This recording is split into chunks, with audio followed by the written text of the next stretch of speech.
বরিশাল জেলা আইনজীবী সমিতির 10 তলা ভবনের নির্মাণ কাজের উদ্বোধন উপলক্ষে মতবিনিময় সভায় অংশ নেন আইনমন্ত্রী মোহাম্মদ আসাদুজ্জামান। অনুষ্ঠানে তিনি বলেন, সরকার মাত্র 6 মাসেই মানুষের আস্থা ও ভরসা অর্জন করেছে। আওয়ামী লীগ সরকার বিএনপির 60 লাখের বেশি নেতাকর্মীর বিরুদ্ধে মামলা করেছিল। বিএনপি করার অপরাধে 60 লক্ষের বেশি বিএনপি নেতাকর্মীর বিরুদ্ধে মিথ্যা গায়েবী মামলা করা হয়েছিল। যে মামলার আসামির তালিকায় এমন ব্যক্তিও ছিলেন যিনি 20 বছর আগে মারা গেছেন। ঝিনাইদহের মহেশপুর ও কোটচাঁদপুর উপজেলা স্বাস্থ্য কমপ্লেক্স পরিদর্শন করেন স্বাস্থ্যমন্ত্রী সরদার মোহাম্মদ সাখাওয়াত হোসেন বকুল। এ সময় ফ্যাসিস্ট সরকারের সময়ে চিকিৎসা খাতে চরম অবহেলা ও লুটপাট করা হয়েছে বলে অভিযোগ করেন তিনি। জানান, চিকিৎসক সংকট নিরসনে আরও 5000 চিকিৎসক নিয়োগ দেওয়া হচ্ছে। গত 17 বছর ফ্যাসিস্ট সরকার আমলে চিকিৎসা খাতকে মারাত্মকভাবে অবহেলা করা হয়েছে। সকল খাতেই লুটপাট করা হয়েছে, চিকিৎসা খাতেও লুটপাট করা হয়েছে।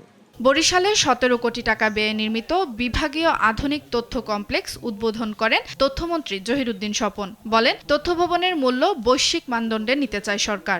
বহুমুখী তথ্যের সেবা, বিনোদনের সেবা, জ্ঞান আহরণের সেবা, গবেষণার সেবা, এটা দেওয়ার জন্যই আমরা এই তথ্য কমপ্লেক্সের যাত্রা শুরু করেছি। জাতীয় বিশ্ববিদ্যালয়ের সিনেট হলে জুলাই গণ অভ্যুত্থানের দ্বিতীয় বার্ষিকীর আলোচনা সভায় অংশ নেন বিএনপির স্থায়ী কমিটির সদস্য রুহুল কবির রিজভী। বলেন, জুলাই হচ্ছে দীর্ঘদিনের সঞ্চিত ক্ষোভের চূড়ান্ত বহিঃপ্রকাশ। নতুন করে ফ্যাসিবাদ রোধে জুলাইয়ের চেতনা ধারণের আহ্বান জানান তিনি।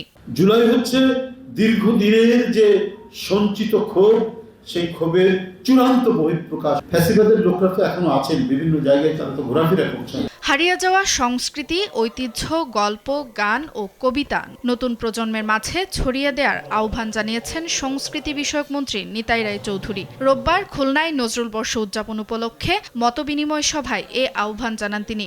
সভায় খুলনার 0 পয়েন্টকে নজরুল চত্বর হিসেবে ঘোষণা করা হয়।